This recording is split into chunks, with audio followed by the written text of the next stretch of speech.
Hi అండి, జిఆర్ఎస్ఆర్ easy cooking ఛానల్కి స్వాగతం. నేను మీ జ్యోతి. ఈరోజు మనము చుక్కకూర పప్పు ఎలా చేసుకోవాలో చూద్దాం. దానికి కావాల్సిన పదార్థాలు: కందిపప్పు, చుక్కకూర, ఉప్పు, కారం, పసుపు, ఆయిల్, వాటర్, టొమాటోస్, కొత్తిమీర, కరివేపాకు, పోపు సామాను, కొంచెం చింతపండు. స్టవ్ ఆన్ చేసి కుక్కర్ పెట్టుకుని ఆయిల్ హీట్ ఎక్కాక దాంట్లో పోపు సామాను వేసుకోవాలి. పోపు సామాను గురించి ప్రత్యేకంగా చెప్పాల్సిన అవసరం లేదండి. దాంట్లో అందరికీ తెలిసిన విషయమే. పోపులో ఏమేమి వేస్తారో అన్నీ వేసేసుకుంటే సరిపోతుంది. ఎండుమిర్చి, కరివేపాకు, కొత్తిమీర, ఆవాలు, జీలకర్ర, శనగపప్పు, మినపప్పు, మెంతులు,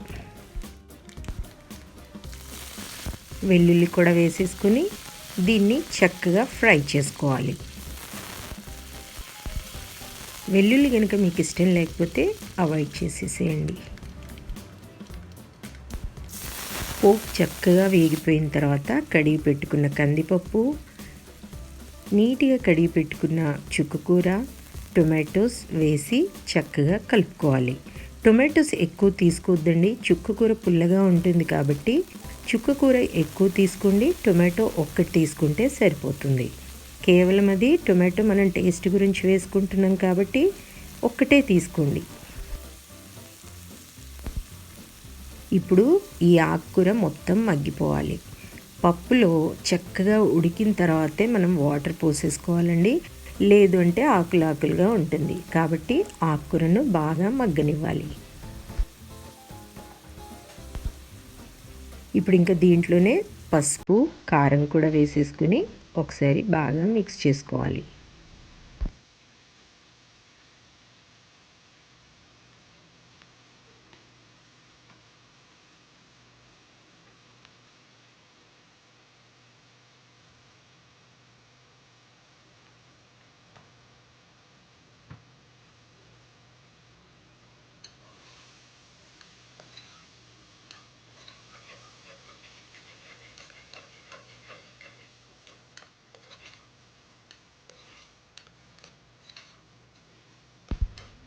చూడండి, ఆకుకూర ఇలా మగ్గిపోవాలి.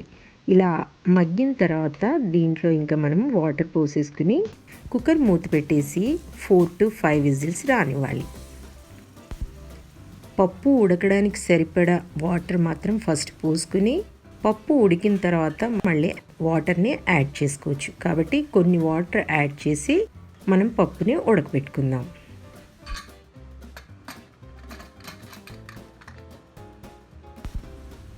5 విజిల్స్ వచ్చాక ఆవిరి మొత్తం పోయిన తర్వాత మనము కుక్కర్ మూత ఓపెన్ చేసి చూసుకుంటే ఇలా పప్పు ఉడికిపోతుంది. ఇప్పుడు మళ్ళీ ఒకసారి స్టవ్ ఆన్ చేసి దీన్ని ఒకసారి బాగా మిక్స్ చేసుకోవాలి. దీంట్లో కొంచెం చింతపండు, సాల్ట్ కూడా వేసుకుని మెత్తగా రుబ్బుకోవాలి. మీరు గరిటెతో అయినా మెత్తగా అనుకోవచ్చు, లేదు అంటే పప్పు గుత్తి తీసుకుని మెత్తగా రుబ్బుకోండి. ఇప్పుడు దీంట్లో మీకు కావాలంటే ఇలా థిక్గా ఇలాగే ఉంచేసుకోండి, చిక్కగా కావాలనుకుంటే, లేదు అంటే వాటర్ యాడ్ చేయండి. నేను మాత్రం కొన్ని వాటర్ యాడ్ చేస్తున్నాను. ఎంతో సింపుల్గా చేసుకునే ఈ చుక్కకూర పప్పుని మీరు కూడా ఒకసారి ట్రై చేసి చూడండి. చాలా చాలా టేస్టీగా ఉంటుందండి. 5 మినిట్స్లో పప్పు రెడీ అయిపోతుంది. పప్పు మరిగిన తర్వాత దీంట్లో మనం కొత్తిమీర చల్లేసుకుని ఇంకా సర్వ్ చేసుకోవచ్చు.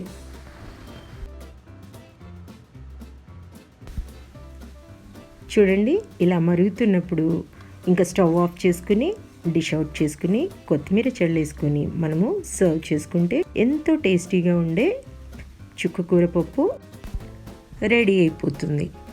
మీరు కూడా తప్పకుండా ఒకసారి ట్రై చేసి మీకు ఎలా కుదిరిందో నాకు కామెంట్స్ ద్వారా తెలియచేయగలరు. వండుకోండి, తినండి, ఎంజాయ్ చేయండి. నా వీడియో కనుక మీకు నచ్చితే లైక్ చేయండి, షేర్ చేయండి. నా ఛానల్ని మీరు సబ్స్క్రైబ్ చేసుకోండి. మరో వీడియోలో మళ్ళీ కలుసుకుందాము. అంతవరకు సెలవు. Thank you.